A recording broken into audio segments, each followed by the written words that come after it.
반갑습니다. 오늘 테슬라 주가가 상당히 많이 빠졌고, 그리고 이렇게 주가가 많이 빠진 배경으로 중국에서의 판매 급감을 이야기하고 있습니다. 과연 이게 맞는 말인지 실제 데이터를 바탕으로 살펴보고, 또 이 이야기가 나오게 된 배경에 대해서도 한번 살펴보겠습니다. 일단 오늘 주가 같은 경우에는 장이 열리자마자 계속해서 하락하더니 무려 7%가 넘는 하락을 보여주었습니다. 그리고 언제나처럼 로이터에서 아주 질낮은 뉴스가 나오기도 하였습니다. 바로 중국에서 판매량이 2월 달에 하락하였기 때문에 테슬라의 주가가 빠졌다라는 기사를 현주진이라는 기자가 작성합니다. 로이터와 또 현주지인이라는 기자는 아주 흥미로운 역사를 가지고 있기도 합니다. 이게 처음도 아니었고 또 마지막도 아닐 겁니다. 당시 테슬라가 공식적으로 잘못된 기사다라고 반박을 했던 바로 그 기사를 작성한 주인공이기도 합니다. 이때가 2023년 12월 27일이었죠. 당시에도 이 내용을 바로 번역해서 X를 통해서 공유하기도 하였습니다. 오해의 소지가 많고 명백히 잘못된 정보로 가득 찬 기사를 게재하였다라고 공식적으로 반박을 합니다. 그래서 무엇이 잘못되었는지, 이때는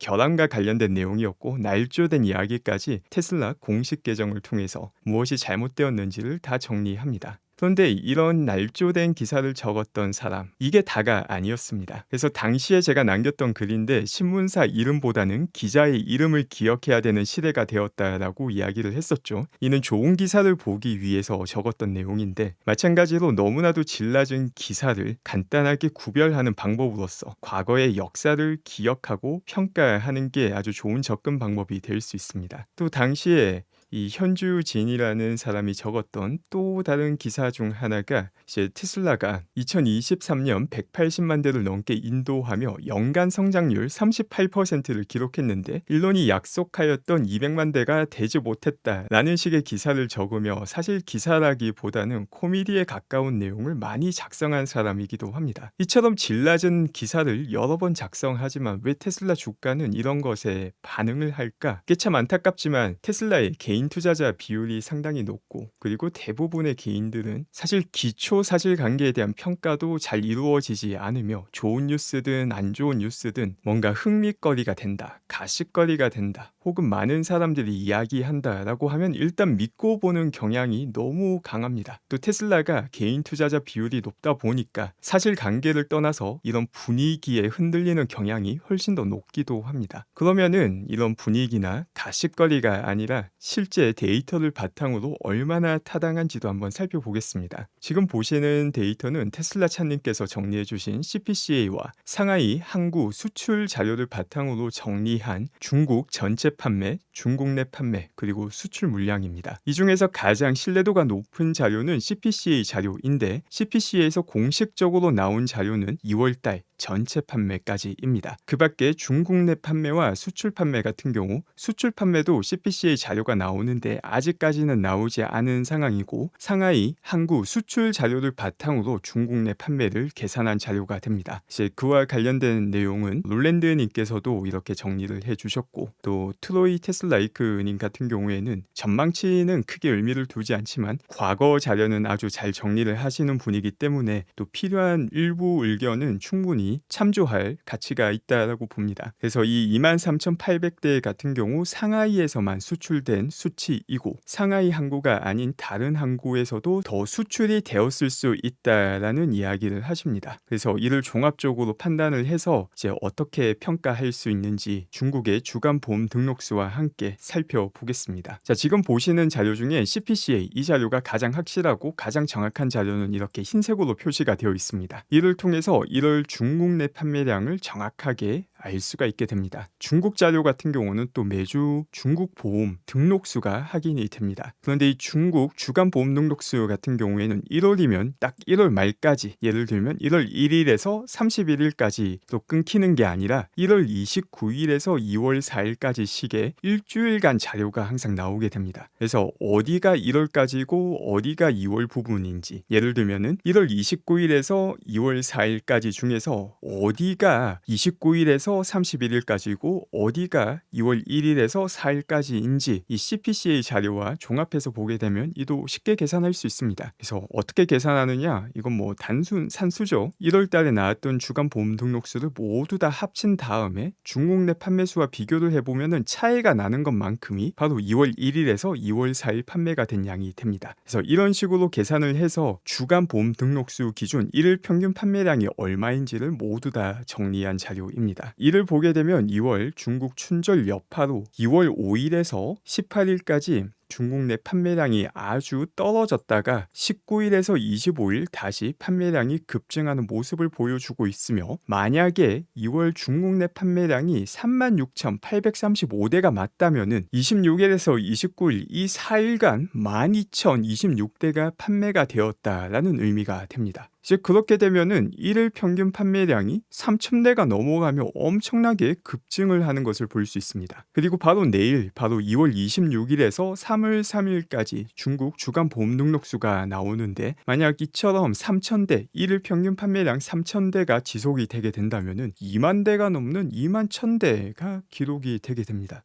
엄청난 수치이죠. 다만 여기서 주의할 점은 앞서 이야기했던 것처럼 지금 CPCA에서 나온 자료는 2월 판매량 전체 합계만 공식적으로 나온 자료이고, 수출 같은 경우는 한 곳 한 구에서 나온 자료를 바탕으로 이게 수출 전부일 것이다 라고 가정을 하였습니다. 근데 상하이 항구가 아닌 다른 항구에서도 약 5,000대 정도를 뭐 더 추가로 수출을 했다. 그래서 5,000 정도를 추가한다. 그럴 경우에도 내일 발표된 일주일간 중국 내 보험 등록수는 12,000대를 넘기게 되며 1일 평균 1,700대를 넘기며 아주 좋은 수치를 보여주게 됩니다. 그래서 지금까지 나온 자료를 보게 된다면은 이 중국 내 다 익히 알고 있는 춘절을 제외하면은 아주 좋은 흐름으로 이어나가고 있고, 만약 이 수출 수치가 정말 전체 수출이라면은 사실 뭐 거의 폭등에 가까운 판매가 이루어지게 됩니다. 그래서 앞서 살펴본 이 가정과 이 수치 그 사이 어딘가쯤에 실제 수치가 나오게 될 확률이 높은데, 중국의 판매량이 전혀 나쁘지 않은 상황임에도 불구하고 저런 허접한 기사에 주가가 반응을 한다라는 것 자체가 이제 개인 투자자 비율이 높다 보니까 어쩔 수 없이 나타나는, 그리고 항상 나타났던, 미래에도 있을 일이 되게 됩니다. 네, 어떻게 보면 또 장기 투자자에게는 큰 기회가 되는 구간이 되기도 합니다. 오늘 같은 경우 전기차 섹터 자체가 아주 큰 폭으로 하락을 하였는데, 누누이 말씀드리지만 테슬라와 나머지 전기차 기업 같은 경우에는 똑같은 섹터로 묶을 수 없는 격차가 자동차 하드웨어 그리고 소프트웨어 두 곳 모두 다 존재하며, 실제 현금 흐름이나 이익 면에서도 큰 차이가 존재하는데 시장은 이를 딱히 구분을 하고 있지 않은 상황입니다. 테슬라와 전기차 섹터의 그 차이를 인지하는 시점이 조만간 일어날 것이다 라고 보고, 정말 늦어도 1, 2년 안에 그 큰 격차를 실제 확인할 수 있게 될 것이다 라고 평가하고 있습니다. 또 소프트웨어와 관련해서 몇 가지 FSD 영상을 확인하도록 하겠습니다. 지금 이 영상 같은 경우에는 완벽하게 주행을 한 영상은 아닙니다. 다만 버전 12로 바뀌면서 얼마나 사람과 흡사해졌는지를 잘 보여주는 내용입니다.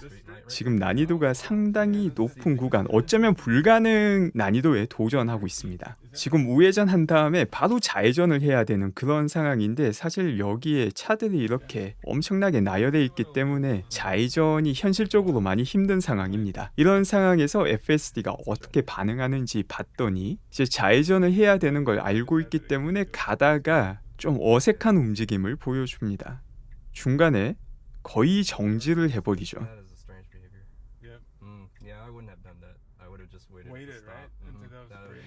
그러다 신호가 바뀌니까 이제 차선을 옆으로 옮기는데 결국 좌회전은 못하지만 이 움직임 자체가 코드로 나올 수 없는 움직임이다라는 걸 아주 잘 보여줍니다.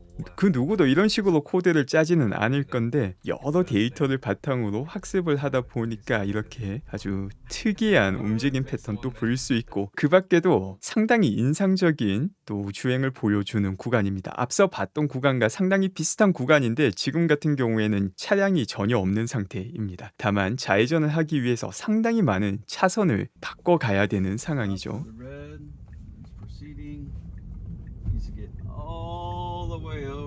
Oh my god. Dude.